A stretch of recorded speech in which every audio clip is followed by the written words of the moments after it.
आइए जानते हैं आज के प्रमुख अंतर्राष्ट्रीय खबरों को। पहले एक नजर हेडलाइंस पर।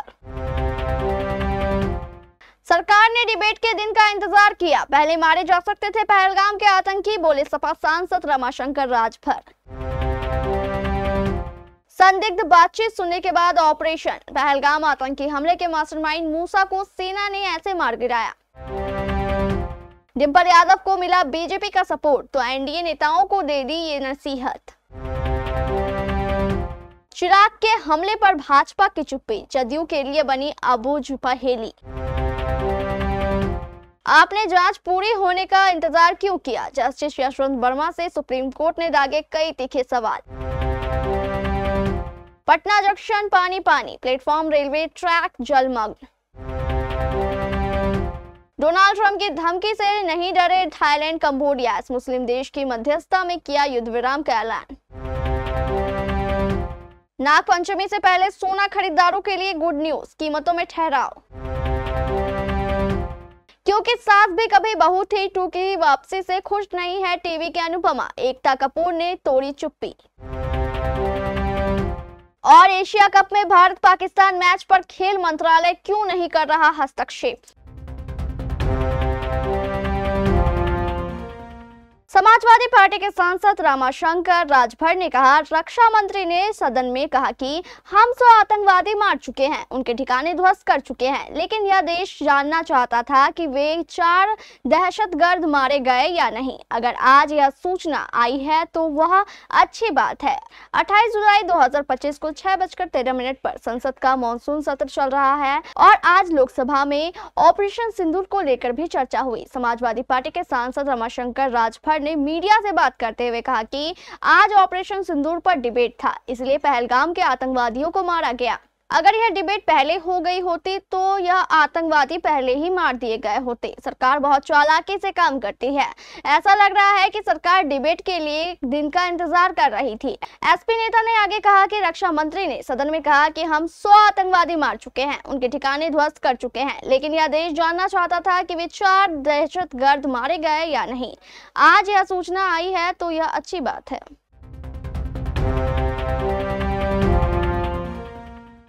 जम्मू कश्मीर के लिद्वास में सुरक्षा बलों ने ऑपरेशन महादेव के तहत 3 आतंकियों को मार गिराया। सेना की चिनार कॉर्प्स के अनुसार मुठभेड़ लिद्वास इलाके में हुई है। सेना के चिनार कॉर्प्स के अनुसार मुठभेड़ लिद्वास इलाके में हुई है। मारे गए आतंकियों के पास से हथियार बरामद हुए हैं, जिसमें एक M4 कार्बाइड और 2 AK सीरीज के राइफलें शामिल है। जम्मू कश्मीर के लिद्वास इलाके में सोमवार को सुरक्षा बलों ने ऑपरेशन महादेव के तहत 3 आतंकियों को मार गिराया। यह मुठभेड़ लिद्वास में हुई, जहां सेना के आतंकियों की घेराबंदी कर उन्हें मार गिराया गया। ऑपरेशन के संबंध में सेना के चिनार कॉर्प्स ने बताया कि ऑपरेशन महादेव लिद्वास इलाके में आतंकवादियों से मिला है। मुठभेड़ के दौरान 3 आतंकी ढेर हो गए हैं और ऑपरेशन अभी भी जारी है। सपा सांसद डिंपल यादव पर मौलाना साजिद रशीदी की आपत्तिजनक टिप्पणी के बाद एनडीए सांसदों ने संसद भवन में प्रदर्शन किया। डिंपल यादव ने इस पर प्रतिक्रिया देते हुए कहा कि बीजेपी मणिपुर के मुद्दे पर क्यों नहीं बोलती। उन्होंने मौलाना साजिद रशीदी के बयान पर भाजपा के विरोध को लेकर कहा कि बेहतर होता अगर वे मणिपुर की घटना पर विरोध करते और महिलाओं के साथ खड़े होते। सपा सांसद डिंपल यादव पर मौलाना साजिद रशीदी की ओर से की गई आपत्तिजनक टिप्पणी का मामला गर्माता जा रहा है। मौलाना साजिद रशीदी की ओर से डिंपल यादव पर किए गए विवादित बयान को लेकर भाजपा उग्र हो गई। इस कड़ी में सोमवार को एनडीए के सांसदों ने संसद भवन परिसर में प्रदर्शन किया। एक तरीके से एनडीए के सांसदों ने सपा प्रमुख अखिलेश यादव पर भी निशाना साध रहे हैं। अब इस पूरे मामले में खुद सपा सांसद डिंपल यादव की प्रतिक्रिया सामने आई है। उन्होंने कहा है कि भाजपा मणिपुर के मामले में क्यों नहीं बात करती। –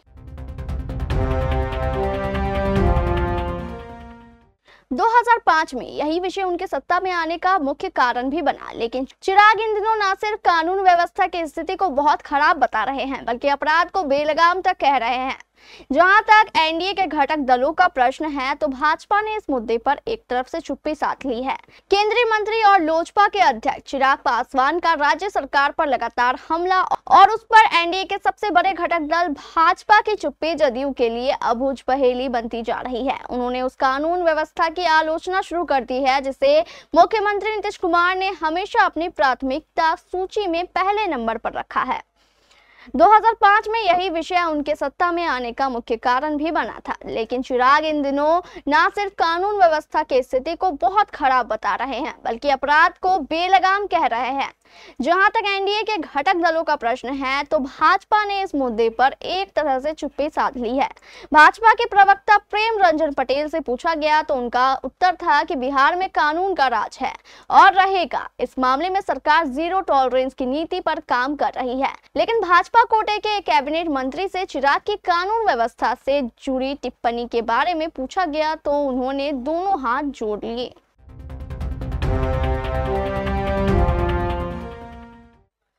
सुप्रीम कोर्ट ने इलाहाबाद उच्च न्यायालय के न्यायाधीश यशवंत वर्मा से उनकी उस याचिका को लेकर कई तीखे सवाल किए जिसमें उन्होंने आवास से कैश मिलने के मामले में आंतरिक जांच समिति की रिपोर्ट को चुनौती दी है।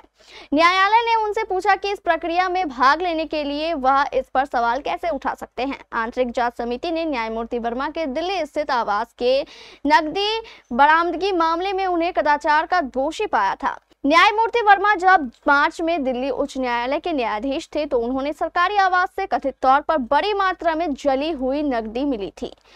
आपने जांच पूरी होने का इंतजार क्यों किया? न्यायमूर्ति दीपांकर दत्ता और न्यायमूर्ति एजी मशी की पीठ ने न्यायमूर्ति वर्मा से पूछा कि उन्होंने जांच पूरी होने और रिपोर्ट जारी होने का इंतजार क्यों किया। पीठ ने न्यायमूर्ति वर्मा का प्रतिनिधित्व कर रहे वरिष्ठ अधिवक्ता कपिल सिब्बल से पूछा कि जस्टिस यशवंत वर्मा जांच समिति के सामने क्यों पेश हुए। क्या आप अदालत इसलिए आए थे कि वीडियो हटा दिया जाए? आपने जांच पूरी होने और रिपोर्ट जारी होने का इंतजार क्यों किया? क्या आप समिति के पास यह सोचकर गए थे कि शायद पक्ष में फैसला आ जाए? राजधानी पटना में भारी बारिश के बाद बुनियादी ढांचे की पोल एक बार फिर खुल गई। शहर के कई इलाकों में जल जमाव ने जहां आम जीवन को बेहाल कर दिया, वहीं अब पटना जंक्शन सहित कई रेलवे ट्रैक भी पानी में डूबे नजर आ रहे हैं। खासकर पटना रेलवे स्टेशन के आसपास और यार्ड क्षेत्र में पानी भर जाने से न सिर्फ यात्री परेशान है बल्कि ट्रेनों की आवाजाही भी प्रभावित हो रही है। वहीं स्टेशन के प्लेटफॉर्म नंबर 6 और ट्रैक पर पानी जमा हो गया है। इस वजह से ट्रेनों के परिचालन में भी दिक्कत हुई। वहीं यात्रियों को ट्रेनों में चढ़ने उतरने में काफी परेशानी हुई। प्लेटफॉर्म पर आने जाने के रास्ते भी कीचड़ और गंदगी में फैल गई, जिससे फिसलने की घटनाएं सामने आई हैं। थाईलैंड और कंबोडिया में करीब 5 दिनों के बाद संघर्ष विराम हो गया है। दोनों देशों ने बिना किसी शर्त के युद्ध विराम पर सहमति जता दी है। इस लड़ाई में अभी तक कम से कम 36 लोग मारे गए हैं और हजारों लोगों को अपने घरों से पलायन करने पर मजबूर होना पड़ा। थाईलैंड और कंबोडिया के बीच कई दशकों से सीमा को लेकर विवाद चल रहा था। मौजूदा संघर्ष की वजह एक शिव मंदिर है जिस पर दोनों देश ही दावा करते हैं। इंटरनेशनल कोर्ट ने शिव मंदिर को लेकर कंबोडिया के हक में फैसला सुनाया था, लेकिन थाईलैंड ने शिव मंदिर के आसपास के क्षेत्र में कब्जा कर लिया। थाईलैंड और मलेशिया के बीच का युद्ध विराम आसियान के प्लेटफॉर्म पर हुआ है, जिससे इस प्लेटफॉर्म की महत्ता एक बार फिर से साबित हुई। अमेरिका के राष्ट्रपति डोनाल्ड ट्रंप ने थाईलैंड और कंबोडिया को युद्ध खत्म करने की धमकी दी थी। इसके अलावा उन्होंने व्यापार को आधार बनाकर दोनों देशों को चेतावनी दी थी, लेकिन दोनों ही देशों ने डोनाल्ड ट्रंप की युद्ध विराम की धमकी को ठुकरा दिया था। इसके बजाय दोनों देशों के बीच आसियान के प्लेटफॉर्म पर मलेशिया ने मध्यस्थता करवाने के लिए बैठक करवाई और करीब 2 घंटे की लगातार बातचीत के बाद दोनों ही देश बिना किसी शर्त युद्ध विराम के लिए राजी हो गए। वाराणसी सराफा एसोसिएशन के अध्यक्ष संतोष कुमार अग्रवाल ने बताया कि सोने चांदी की कीमत लगातार गिरावट के बाद अब ठहरे है। ऐसे में यह समय सोना खरीदारी के लिए काफी अच्छा है और शुभ माना जा रहा है। हालांकि संभावना है कि आगे आने वाले समय में इनकी कीमतों में उतार चढ़ाव देखा जा सकता है। वाराणसी में 24 कैरेट का सोना 1,80,000 रुपए प्रति 10 ग्राम पहुंच गया है। चांदी की कीमत 1,16,000 रुपए प्रति किलो पर स्थित है। नई दिल्ली में नाग पंचमी के अवसर पर महापर्व से पहले सोने और चांदी की खरीदारी के लिए सराफा बाजार में अच्छी खबर आई है। यूपी के अलग अलग शहरों में 3 दिन गिरावट के बाद अब सोने की कीमत ठहर गई है। राजधानी लखनऊ से लेकर वाराणसी तक सोमवार 28 जुलाई को सराफा बाजार में सोने की कीमत में कोई बदलाव नहीं हुआ। बताते चले कि सोने की कीमत हर दिन टैक्स और उत्पाद शुल्क के साथ घटती बढ़ती रहती है। 28 जुलाई को वाराणसी के सराफा बाजार में 24 कैरेट का सोना 1,80,000 रुपए प्रति 10 ग्राम रहा। इसके पहले 27 जुलाई को इसकी कीमत यही थी। वहीं बात लखनऊ की करें तो आज वहां सोने की कीमत 1,08,05 रुपए प्रति 10 ग्राम है। इसके अलावा मेरठ सराफा बाजार में 24 कैरेट का सोना 1,08,15 रुपए प्रति 10 ग्राम है। इसके अलावा मेरठ के सराफा बाजार में 24 कैरेट सोने का भाव 1,08,15 रुपए प्रति 10 ग्राम है।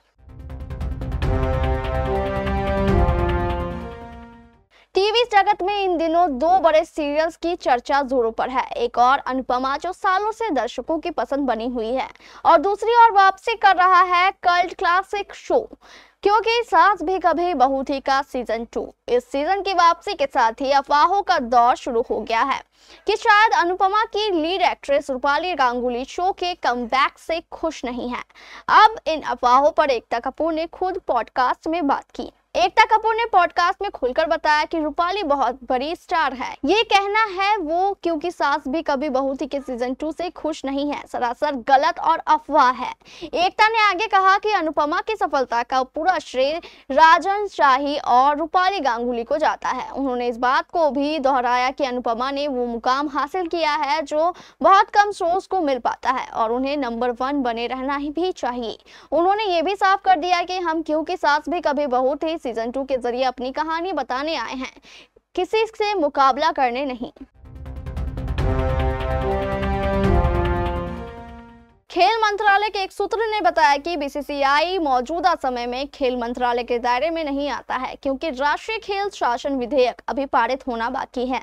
इस मामले में सीधे हस्तक्षेप करना मंत्रालय के अधिकार क्षेत्र में नहीं है। अगले महीने होने वाले एशिया कप में भारत पाकिस्तान क्रिकेट प्रतिद्वंद्विता एक बार फिर शुरू होने वाली है, लेकिन इस टूर्नामेंट की घोषणा के बाद से ही सोशल मीडिया पर इसकी आलोचना हो रही है और एक बड़ा सवाल खड़ा हो गया है, क्या खेल मंत्रालय इस मामले में हस्तक्षेप कर सकता है? जम्मू कश्मीर के पहलगाम में अप्रैल में पाकिस्तान प्रायोजित आतंकवादियों द्वारा 26 पर्यटकों की हत्या किए जाने के बाद लोगों की भावनाएं अब भी उफान पर है।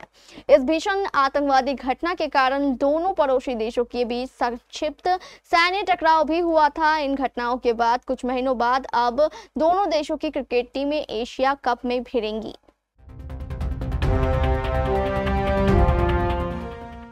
ये थी हमारी अंतर्राष्ट्रीय खबरें। स्थानीय खबरों को जानने के लिए चलेंगे प्राइम स्टूडियो।